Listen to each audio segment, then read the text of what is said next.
peut contester dans les 72 heures qui suivent l'affichage des résultats, l'élection de notre candidat.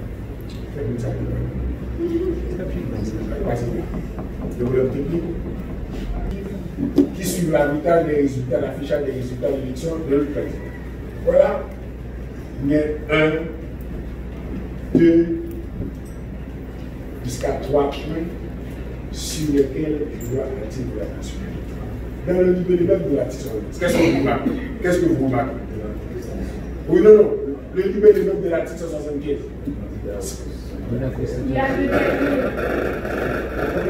Cette contestation concerne que le candidat ou son mandataire. Il n'y a que les deux qui peuvent contester les résultats.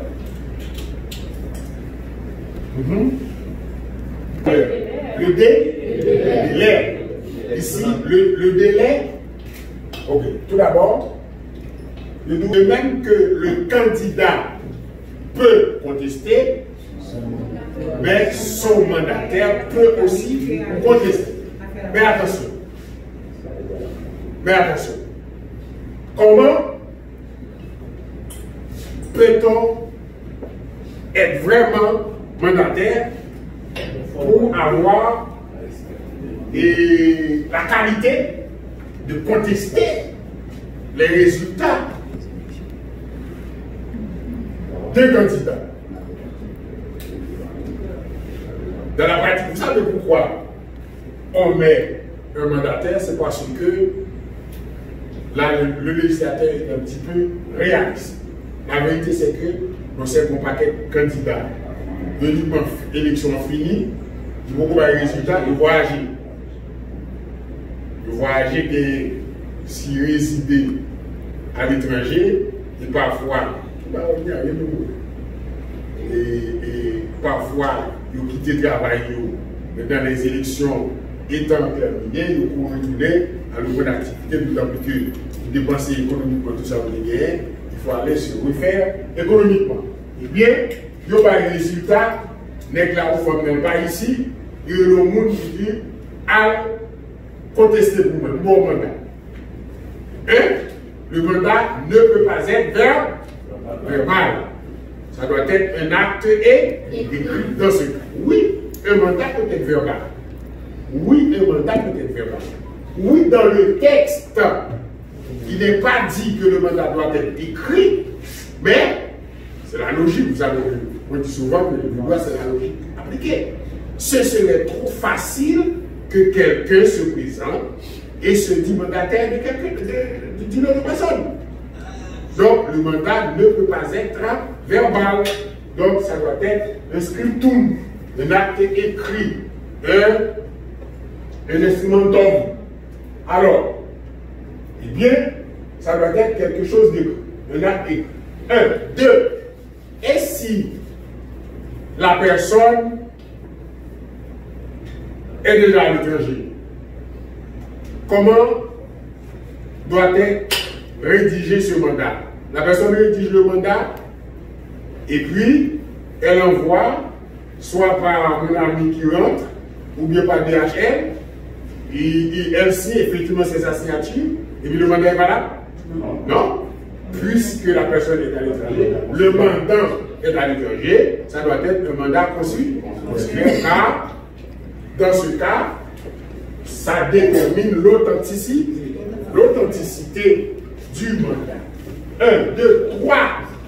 Et si la personne, avant de partir, avant de se déplacer, avait décidé de désigner un mandataire pour contester pour elle, peut-elle, cette personne, ce candidat, peut-il rédiger le mandat sous ses privés, même si c'est enregistré, même si c'est vu et approuvé par un notaire, et peut-il le faire?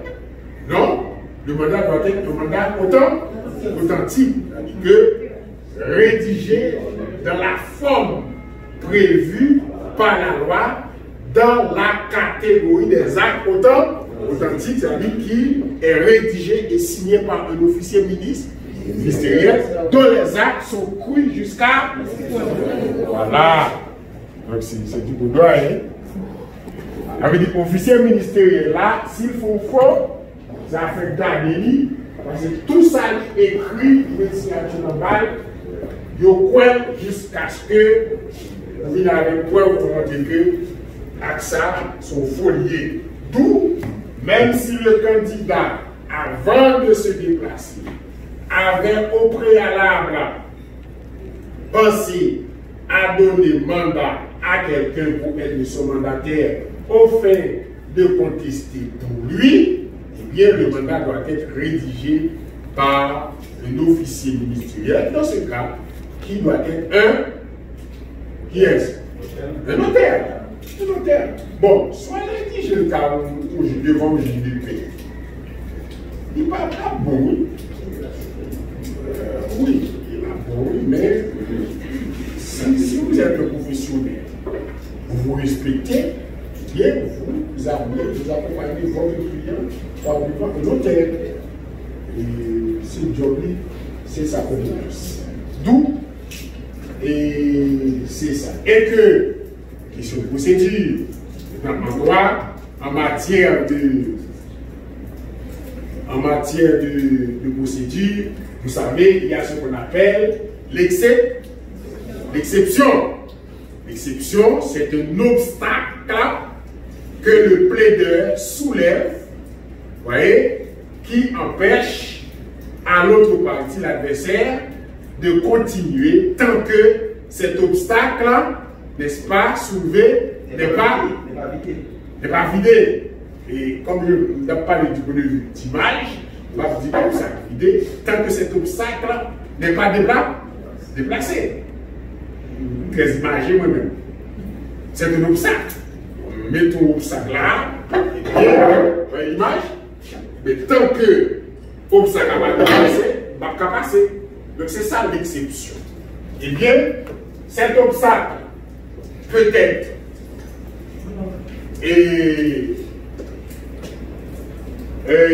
éphémère.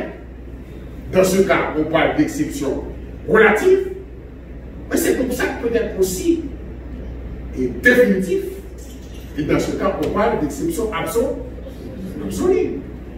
Et quand il s'agit d'une exception relative, eh bien, si l'exception est soulevée contre vous et que vous avez la possibilité, n'est-ce pas, et de vous récupérer, eh bien, vous pouvez retourner au procès. Par exemple, s'il s'agit, vous allez voir ça plus loin, s'il s'agit, et la loi dit que l'avocat qui plaide par devant une juridiction de contentieux, électoral doit prouver qu'il est membre de barreau. Pour une raison ou une autre, pas avec sa carte. Pas avec sa carte. Le barreau, vous fait au matelas, le barreau doit vous délivrer une attestation, un certificat qui atteste que vous êtes membre. Pas au capable de 4 là, au capable de 4 là, le mot et pour sous sanction. Non, c'est vraiment le barreau, l'ordre auquel vous appartenez, le barreau auquel vous appartenez, doit vous délivrer un certificat qui dit que vous êtes inscrit à ce barreau depuis telle année, mais tel numéro et que vous n'êtes pas sous le coup d'une sanction. Maintenant, ce certificat, son certificat, et non, pas de sanction. Sa carte de la il va suivre. Pas de problème. Maintenant, si votre adversaire soulève cette exception, c'est une exception relative. Car vous pouvez avoir le temps de vous récupérer. Vous savez que l'avocat doit être un homme, une femme élégant. L'élégance, c'est le commissaire gouvernement là. Quand j'aime pas là, quand j'aime manquer commissaire.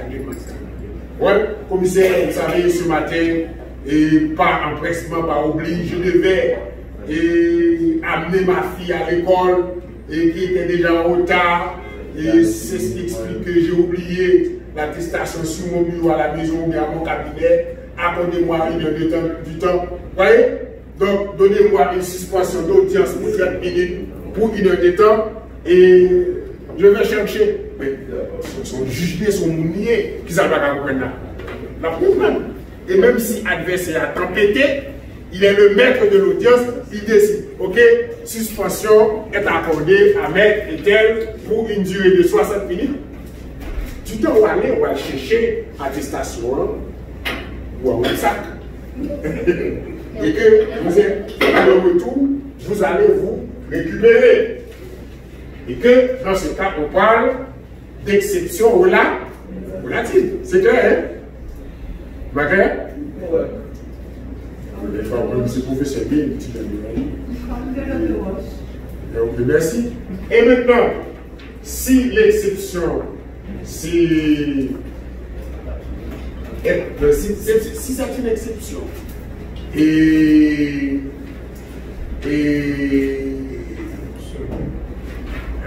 qui ne peut pas être récupéré, qui est irrécupérable. Dans ce cas, on parle, quand je dis exception, si l'objet est irrécupérable, c'est qui fait l'objet de l'exception. Donc dans ce cas, on parle d'exception absolue. Si par exemple, le cas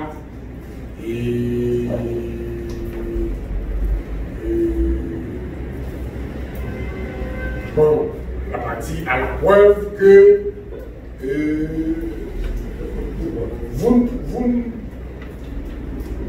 s'il s'agit, par exemple, s'il s'agit d'éléments de droit, non, on a l'élément du droit, c'est fond. On a la forme là. S'il s'agit par exemple de la contestation de candidature, vous avez la preuve que par exemple la personne a une double personnalité. Ok. Ou du moins, c'est vous qui contestez, mais l'adversaire, au départ, vient dans la communication de pièces, demande au juge de vous apprêter à vous communiquer, n'est-ce pas, les pièces sur lesquelles vous vous êtes basé pour dire que son client a une double personnalité. Et maintenant, vous n'avez pas de pièces, vous ne satisfaites pas à cette demande de communication. Vous ne donnez pas satisfaction à cette demande de communication. Bien, l'adversaire va soulever une exception pour demander au juge, n'est-ce pas, de ne pas vous accorder la parole et de même de trancher. Et cette exception va avoir une incidence sur le fond. Parce que voilà une pièce importante qui doit être à la base du procès, sur laquelle le juge va s'appuyer pour rendre sa décision. Or, le principe en droit veut que les pièces sont communes aux parties, et l'autre partie vous demande communication de la pièce, et que vous n'êtes pas en mesure, donc on ne va pas au fond. Il y a un incident de communication, et à partir de ce moment-là, c'est une exception dirimante. Cette exception est dite dirimante.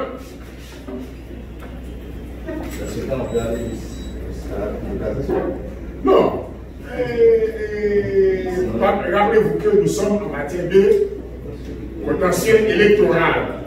Donc en matière de contentieux électoral, il n'y a pas de cassation. Et j'en profite, bien content. Chaque sortie, il y a une importance. J'en profite pour vous dire que malheureusement, je n'ai pas encore lu le nouveau décret électoral qui est soumis au gouvernement. Et je vais le lire ce week-end pour y réagir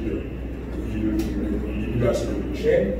Mon problème, c'est que, naturellement, question alors, comme ça, là, je dis périphérique, mais là encore, le problème, c'est que, et nous toujours à combattre, pas jamais d'accord, pour qui ça, le conseil électoral qui organise les élections, qui donne des résultats, et c'est lui encore qui juge de sa propre décision. Donc, il y a une entorse du point de vue droit. Mais, le problème est fondamental.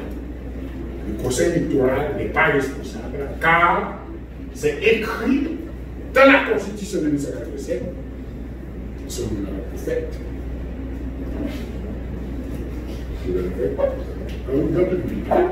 Un peu nous qui fait excusez, mais c'est le cas dans le 87, j'avais déjà 22 ans. Ouais, avril 7 avril 1960, non, ça moi, je ne suis pas capable de New York. Moi, je suis là. Je suis matin, moi, je suis New York. Je suis citoyen. Alors, il faut que je bagarre ici. Je suis l'enveloppe. Mesdames, les déclarés, le matin, j'envoie ma tête. Alors, comme ça, je dis, voilà, mesdames, j'ai le sang, on fait tout, maintenant, que disais-je? Ouais, mais dans le conseil électoral, je disais qu'il n'est pas responsable parce que dans la Constitution, il est écrit que le conseil électoral est la seule autorité en matière électorale. C'est pourquoi on prévoit, n'est-ce pas, des juridictions électorales et B7, c'est le bureau de conscience électorale communale, B7 qui est le bureau de conscience électorale départementale et BCN qui est le bureau de conscience électorale nationale. De telle sorte que lorsqu'on a B7, on a B7, après B7, on a BCN et arrivé à la BCN, on va dans le local. Mais tout, trois étapes, trois juridictions, c'est encore conseil électoral là, constitué. Comme le tribunal a été constitué, pour jouer que, par exemple, on gagne dans le BCN, même si on a une ou deux juges et de la juridiction, il doit promettre là, qui vont partager expertise, mais le président du collège électoral, c'est toujours un conseil électoral. Un conseil électoral, et c'est pas sans raison que c'est le membre du conseil électoral qui est le président et du collège électoral, qui s'apprécie. Et deuxièmement, toute la procédure, le mécanisme, le processus administratif, vous voyez, tout est mis en place par le conseil électoral. Donc le conseil électoral est quand même notre juge des partis, parce que c'est une entorse au droit. Et c'est pourquoi moi-même je plaide toujours pour qu'il y ait une autre instance complètement désignée qui doit trancher en matière électorale les dernières décisions rendues par le conseil électoral. Est-ce que c'est la Cour de cassation? Pas connaître. Est-ce que c'est pas connaître? De toute façon, les Haïtiens doivent penser et réfléchir parce qu'on ne peut pas être en même temps juge de parti. Vous êtes l'institution qui organise, qui réalise. Et une question qui sont les joutes électorales, vous avez probablement des résultats que je conteste, et parfois on trouve qu'il y a effectivement des malversations, qu'il y a des fraudes enregistrées dans le système en faveur de candidats, et c'est ce même système, vous voyez, ces mêmes autorités électorales qui ont orchestré toutes ces fraudes en faveur de candidats, et c'est pas ces autorités que je vais plaider à partir de là. C'est une entente juridique qu'il faut redresser. Oui, il faut rectifier. On ne peut pas prendre ça en compte parce que dans le moment, ça ne sont pas constitué dans la offre. Pas obligé de passer son temps dans les élections, mais tout le monde dans la offre pour les tout ça. La première chose, c'est que malheureusement, jusqu'à maintenant, depuis 1987, on n'a pas un conseil électoral permanent. On n'a pas un conseil électoral. On a toujours des conseils électoraux, des conseils électoraux provisoires. Bon, disons que ce n'est pas ad hoc, mais il aurait dû avoir une instance provisoire aussi. Moi je proposerais une cassation électorale. En France, par exemple, il y a une cassation administrative pour les aspects administratifs, pour les avancées administratives. On aurait pu avoir dans le décret électoral une cassation électorale. Ne serait-ce que cette cassation électorale sera constituée, n'est-ce pas, des membres de la Cour des comptes, des membres de la Cour de cassation. Proposé de juger. Et justement, voilà, c'est une bonne idée. Mais normalement, avant de passer à cette étape, est-ce qu'il ne faut pas pour la disposition de la Constitution de pouvoir. Maintenant, justement, comme nous sommes. Du conseil électoral, la cassation du conseil électoral. Pardon? L'organe proposé, donc la cassation électorale, ferait partie du CEP. Dans le décret électoral, non, la Constitution dit que. Oui, alors si dans le décret, il faudrait, on ne peut pas, c'est un petit peu difficile.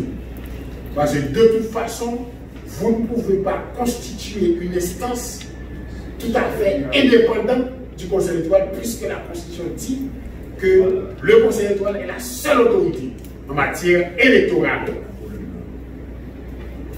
Donc, si vous restez enfermé dans le carcan constitutionnel tel qu'il est maintenant, on ne peut pas le. Donc, il faut chambarder, c'est-à-dire il faut changer ce qui est dit, n'est-ce pas, dans la Constitution actuelle. Quel que soit l'artifice, vous comprenez, mais quel que soit l'artifice qu'on fait, on ne peut pas sortir. Parce que le Conseil électoral, à mon ami, il n'est pas capable de former un organe indépendant, autonome de lui-même. On a résolu déjà une partie de ce problème avec un directeur exécutif. Non. Mais pour la cassation électorale, comment je la conçois, c'est un organe dont les membres qui le composent sont indépendants dans le travail du contentieux, mais responsables administrativement du conseil électoral. Mais c'est ça que dit l'ordinaire. Il n'est pas possible. Le conseil électoral, je me fais tout. Il ne peut pas créer un organe indépendant.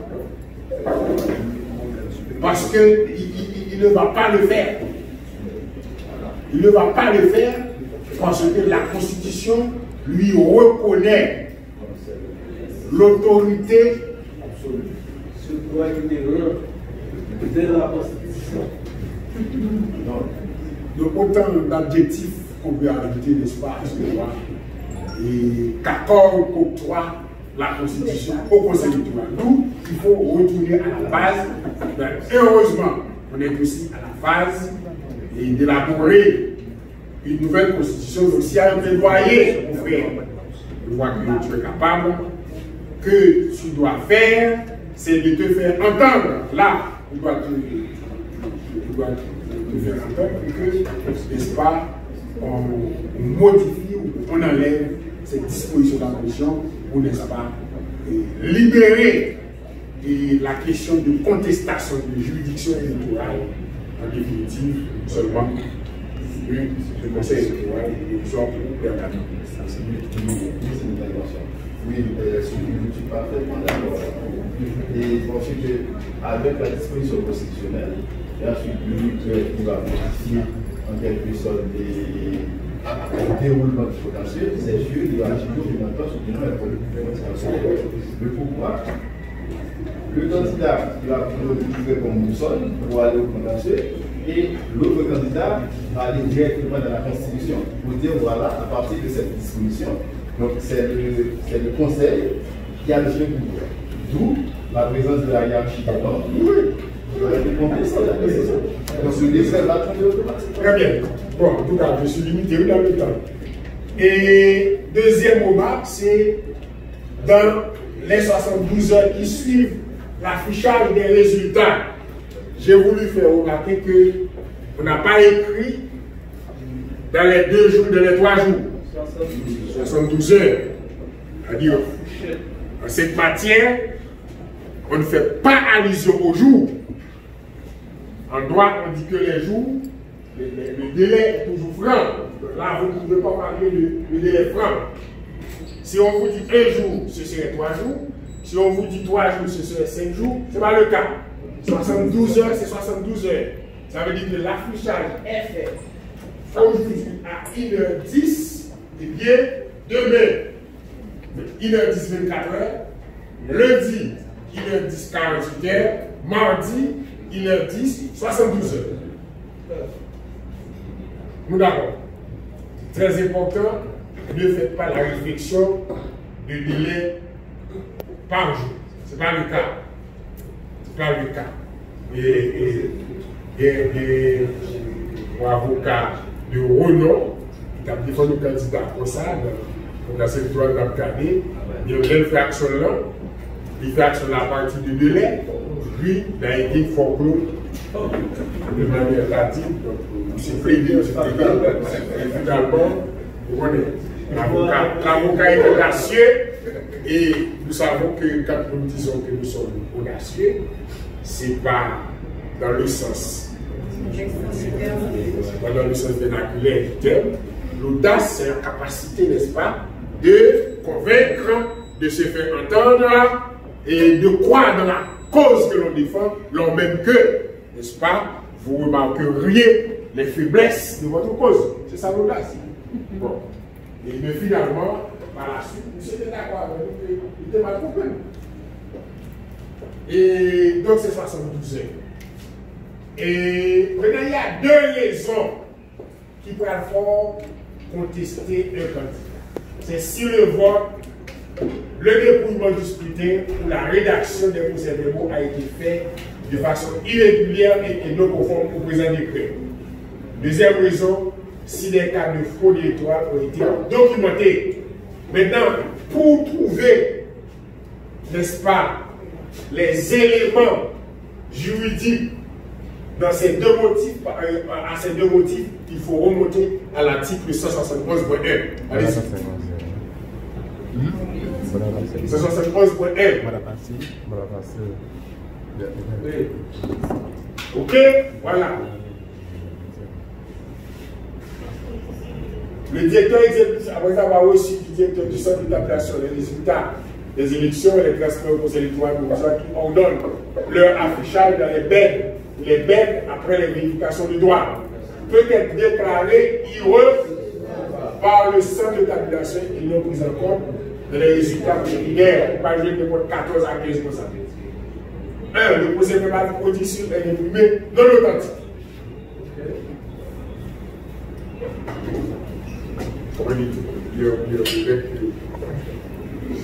Ça, je vais regarder des fois. 2 interventions sur les 2 alors, on dit ça. On dit ça. Le procès verbal produit sur un imprimé non authentique. Vous savez, on est en matière électorale. Il y a des candidats malhonnêtes. Il y a des gens malhonnêtes. Et tous les moyens sont bons. C'est le résultat qui compte. Avec musique, ça a des moyens de résultat. Quand j'ai eu Les résultats comptés. oui, non. Ce qu'on veut dire, c'est que nous parce que si ces hommes, nous pouvions faire de la guerre, c'est pas légal. Donc moi-même, ça a fait beaucoup de ça. Non, mais il y a un double aspect dans la chanson. Il y a un aspect social et un aspect moral. L'aspect social, on réussit. Mais on ne tient pas compte de la façon dont votre satisfaction des est basée. Non.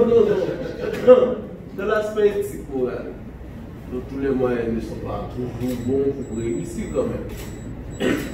Donc là, il y a un double aspect dans la chanson. Oui. Vous êtes du côté moral, c'est bon.